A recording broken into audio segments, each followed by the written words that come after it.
Hello, everybody. Welcome back to the United Way for our latest Manchester United news. We were live and didn't go well. I just stopped totally. I was talking about Bissaka and Casemiro and it stopped, so I'm back. Let me just change the green screen. Should have done this before. Right, grand reasonably sound. So, hope all is well once again. Lots to discuss. Casemiro, Bissaka to Saudi. Is it going to happen? We'll talk about that. Dan Ashworth, Choupo-Moting. Andre Onana dropped. what a surprise! What and a bit of an injury boost. And Boyinder supposedly will play against Newport in the FA Cup on Sunday. So yeah, lots to discuss. Again, before we get stuck into the video, like the video, comment, subscribe, all that good stuff. Be much appreciated. The channel has grown; it's getting there, but still a long way to go before we hit that mark, which is 1,000 subs. So again, I actually want to start off and I want to discuss and I want to talk about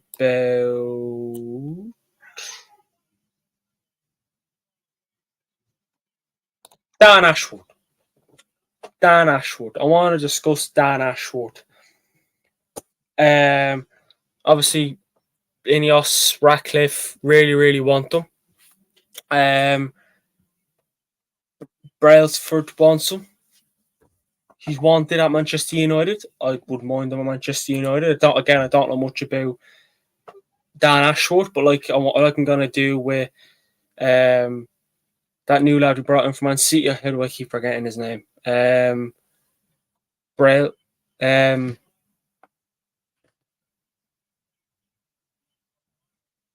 With Barada, I think his name is. So with Barada, I'm going to do a video about Barada. I think I keep saying his name. I think his name is wrong. We'll do a video about that. I want to do a video about this the new Manchester United sort of, which hopefully the structure can get even bigger and better. But Pete Hall, came out and said, so that Brailsford now has his sights with a laser focus set on Dan Ashworth to be the new regime sporting director at Manchester United. Now, look, obviously, we know what he did at Ajax. Ajax? What made me mention Ajax? Newcastle, he went in, took over, but he didn't. What he expected to do wasn't what he had to do. Obviously, Brailsford really want him. And look, listen, I wouldn't mind him. I think he'd be a good addition to Manchester United. What I'm hearing about him, he's a very popular name at the moment around Manchester United. I would not mind us bringing in sort of Dan Ashworth to Manchester United as the new regime sporting officer, sporting director. Apologies. So I wouldn't mind that. And I feel like, like we have Ratcliffe, we have Brailsford, Barada, we have, Jean-Claude Blanc, who'll be kind of part of the board and will work alongside Barada. Then you bring in a Dan Ashworth, which hopefully gets us stuck in there.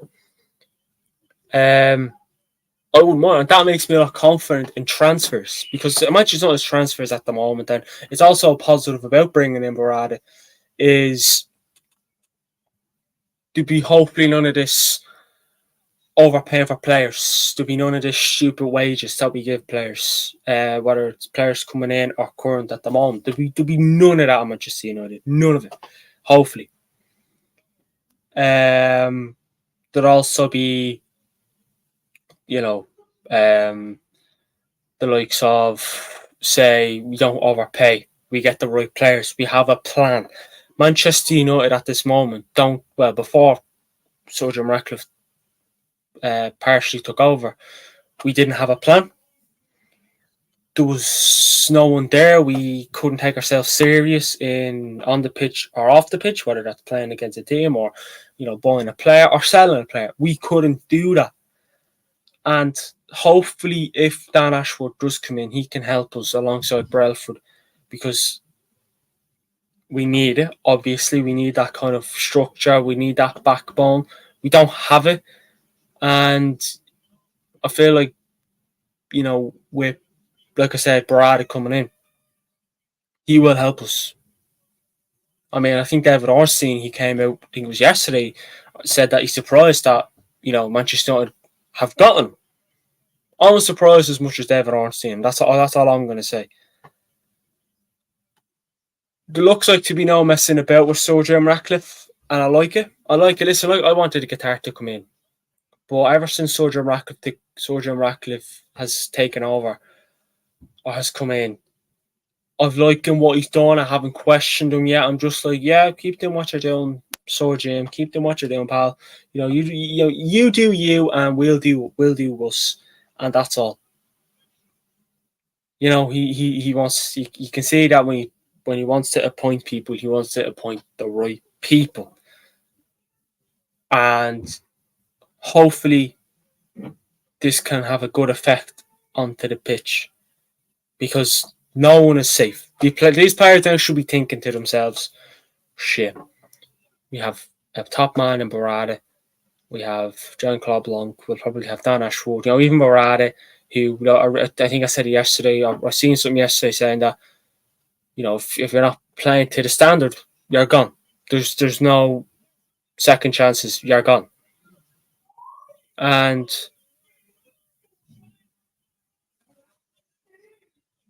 personally, I like that. If you don't play well, if you're not playing well, you're gone. That's it. You're gone. There's no messing about. I don't want any of this. Oh wait, let's see what he does in season 2 or season 3.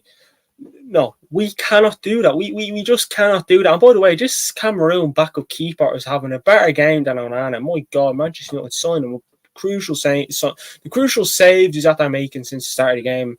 If it was Onana in goal, I think Cameroon would be losing. And that's no disrespect to Andre Onana. But yeah, top keeper anyways. Not Onana, the Cameroon backup. So look, listen, Dan Ashworth, I'm looking forward to. I'd like us to take over again. We spoke about it last week to Jay Motti, didn't we, from the Sheffield Paddock? Even he said it. I don't know much about Dan Ashworth, even Paul Mitchell or whoever. And at that time, we didn't think we were bringing in a man who goes by the name of Omar Barada, who was definitely been part of Manchester City's success. So that's what we need. We need someone to be part of the success. And Dan Ashworth, he may come in and he looks like he could do the job at Manchester United. But look, no one knows. All we can do is sit back, wait.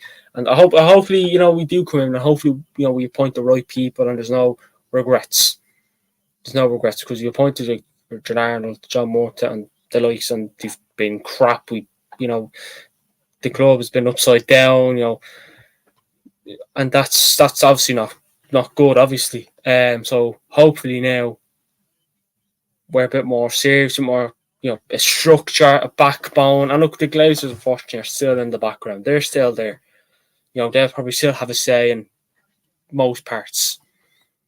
But bring in the right people. Just once Ratcliffe brings in the right people with the good ideas, throw them out on the table. It's what we need. That is exactly what we need.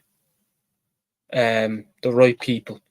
Because I can't remember last time Manchester United had the right people. And look, let's be honest, they haven't really shown what they can do yet. It's all about appointing, getting people into place, getting things sorted. So you'll probably see, hopefully, these people in action come to summer. Hopefully, fingers crossed. But again, Jean-Claude Blanc will be part of the Manchester United board and will work alongside Omar Barada.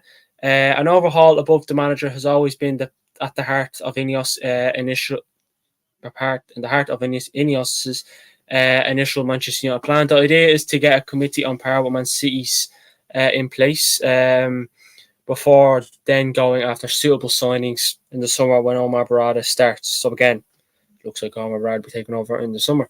Before Omar Barada officially begins his role, he will be kept informed about every recruitment position within the administration at Manchester United that Ineos will be making.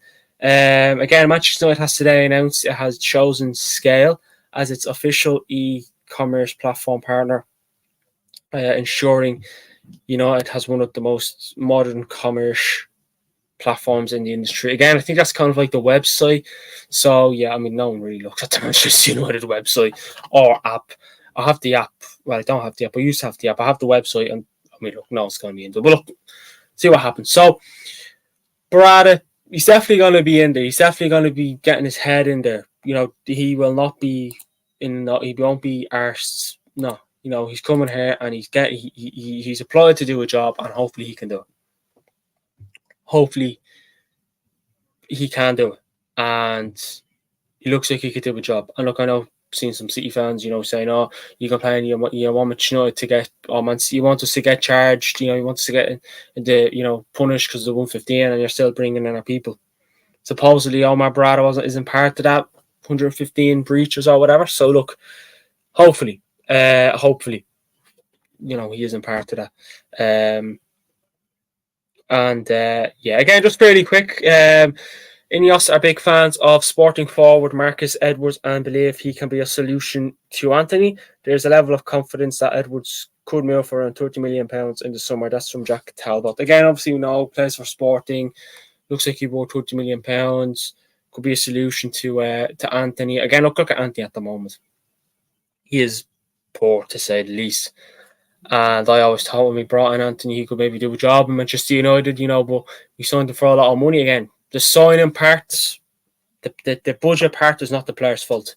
Just because we brought in Anthony for a lot of money, it's not Anthony's fault. It's partial to that as Manchester United's fault. Again, hopefully Brad can help that. And if you bring in Dan Ashworth, and the new ownership can actually not have that again overpaying. But this Edwards guy, again, Jack Talbot, don't really know much about this guy. But look, let us know in the comments, would you like him to come to Manchester United? But again, Anthony at this moment, then we look, will he be heading to Saudi? Who knows? Again, Manchester United are considering a 6-month loan for Eric Maxime Choupo-Moting. They believe his experience and physicality can benefit the team in the second half of the season. Again, that's from Jack Talbot again as well. Again, I mean, look, would I be surprised if we sign Choupo-Moting on a 6-month loan? No.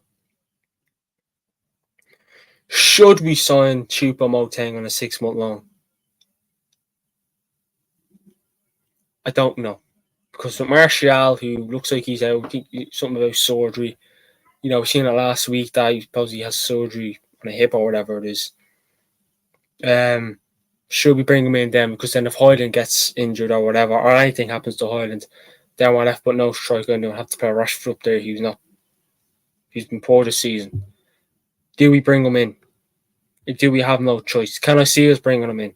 Fabrizio Romano said yesterday that won't be as busy in the latter stages of the January transfer window, but there may be a sign or something like that. But Choupo-Moting, if it will be done, it'll be done. I wouldn't be surprised if it's transfer deadline day.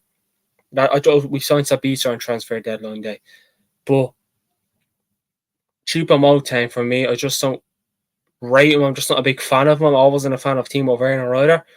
And Choupo-Moting, again, he may have, they think that he'll bring experience and physicality to benefit the team. And with Bourne last season, obviously before he signed Harry Kane, he had a good patch, but it wasn't a lot. He'd probably be a player. He'll end up being a backup because I don't think Ten Hag will be interested in dropping a £7 million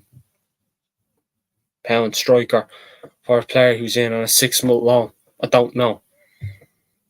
He may benefit us, but then I don't think he'd benefit us a lot. In fact, I don't think he'd benefit us at all. Listen, he may come in and he may do well. I don't know. Again, I don't watch Bayern Munich at all. Only when they played us in the Champions League twice. And Choupo-Moting didn't play in those 2 games at all, obviously because of Harry Kane. Why would you not? So, again, it will be interesting to see. We may not sign him. Ten Hag may want to stick with Højlund and, wait for Martial to return. But we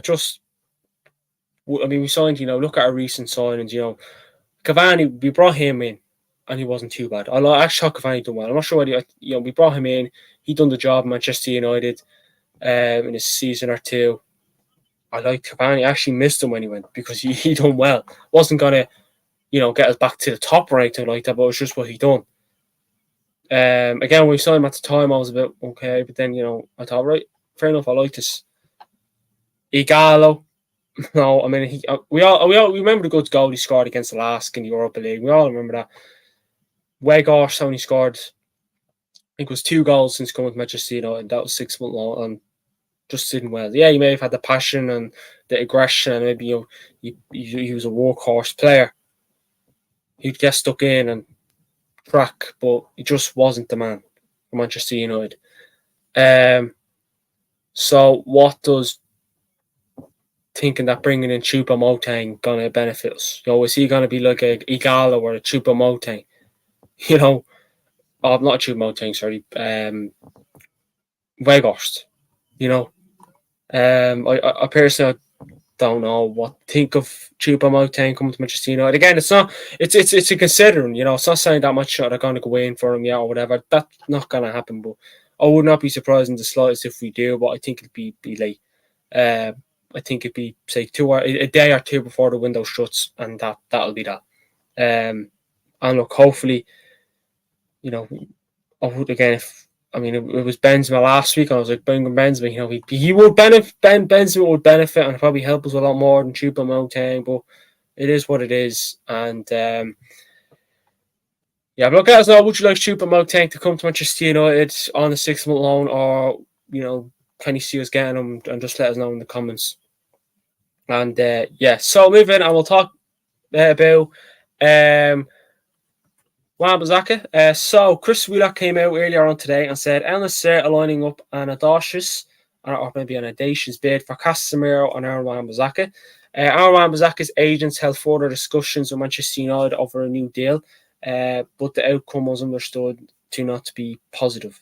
Now look, Bissaka, Casemiro, will they be heading to Saudi? Chris Wheeler said that El Nassr are lining up an audacious bid. I looked it up, and I think Casemiro's on transfer market, anyways, I looked up, Casemiro's worth 30 million and Bissaka was worth 20 million, so in total that's 50 million. So again, are El Nassr going to throw in a 50 million bid for both of these players? 50 million, in total. It'd be interesting to see. Will they want, will they be looking, Casemiro, he's only here a season. Still has another 3 or 4 years left, I think, in Manchester United, so in the contract anyways.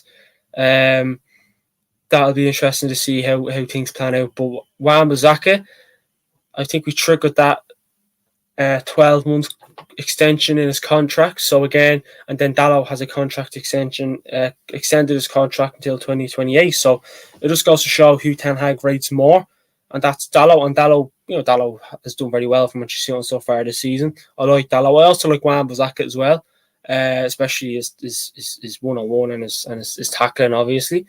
But like Bissaka, again, will this still happen?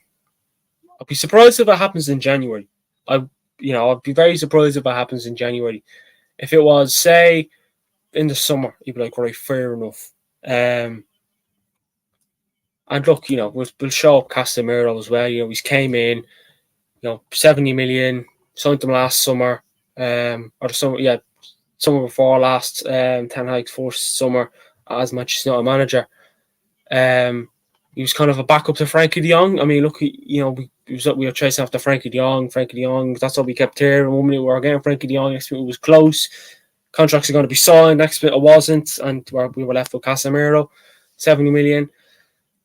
Pretty, a lot of money for a player who was in his 30s. I think he's 31 at the moment. He's 32 in February. So again, does Casemiro want to head off elsewhere? Does he want to head off? We've seen this news before January that, he looked like he wanted to head off. Casemiro last season was playing very well for Manchester United, great. This season before his injury, he's been poor, below par, just hasn't impressed anyone. And I mean, look, hopefully, you'd expect we'll see him play on Sunday against Newport. You may see him get a few minutes. He may start, he may play 10, 20 minutes, half an hour, no one knows. But how much, I just want to know, how much, I mean, how much you'd get for Bissaka and Casemiro. I mean, if Bissaka agents had talks and over a new deal, but the outcome was not positive, supposedly anyways, I wouldn't be surprised if Bissaka does leave, but I'll be more surprised. I'd be probably less surprised if Casemiro left. But then I'd be wondering, well, that was a waste of 7 million. We could have just spent 20 million more and got Frankie de Jong. We should have just done it. We would have had him for a lot longer. And look, we all know the Saudi League, no respect to Ronaldo or whatever, but you went over there. Yeah, you have a club, but you also have money and sponsorships and all that big stuff. Anyways, in Saudi is kind of where everything happens. Fights, big events. That's where they all happen, and that's where the money's at. So Casemiro will be looking at the money side of things as well. We sold Alex Telles there to them this summer, just gone last year. Not for a lot of money as well. I think it was like 10 million. I think it was like less than 10 million. I think it was actually. It wasn't a lot of money anyways, and people weren't happy with how much we sold Telles for. So you expect Nassr to have the money for Ramzak and Casemiro, but just the other side of things is how much can we get for them? Should we just let them go? Should we let Ramzak go and bring in someone else? But then you want to have a backup. You want to have someone lined. You want to have a right back lined up and a defensive midfielder lined up. Do you bring in a Frimpong? Do you bring in who do you bring in? I seen something about Jed Spence there this morning. Oh, Emerson Morale, I think it was. Sorry. No thanks. No thanks. Not for me anyway. So look, it'd be interesting to see how things pan out with these two players. And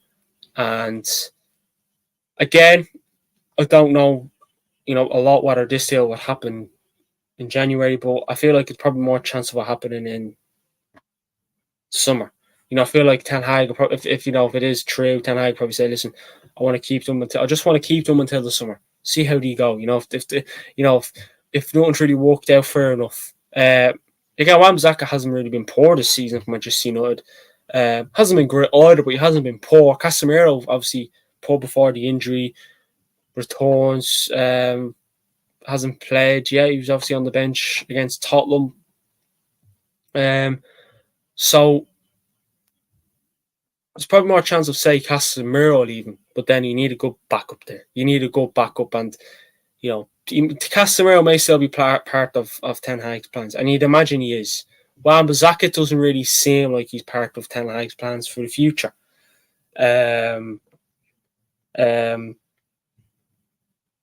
And yeah, the next stage is right. If you do get rid of them, and if a deal does come through, and it tickles Ten Hag's fancy and Casemiro's fancy and Wan-Bissaka's fancy, they may accept. But I'll be surprised if they do leave in January. I would, again, you'd imagine you'd see a question being asked in the press now Friday or whatever Ten Hag press conference is about these two players, and he may not want to sell these two players, and I wouldn't be surprised if he doesn't. But then again, these two players may want to live. They may want to live. Suppose Talk Sport came out this morning and said Manchester United have no plans to let Wan-Bissaka go, and then now, Telegraph Sport, Saudi Pro Club, LSR, they're preparing a bid for Wan-Bissaka in their search for a fullback during the January transfer window, and then obviously it's same with Casemiro. So again, a bit of interesting news there. But then Chris Wheeler, who's probably more of a better source and talk, Telegraph Sport or whatever, Mike McGrath even. It'd be interesting to see. It will be interesting to see. And again, I don't really know what much to say about this. If you'd imagine we'll hear a lot more about it.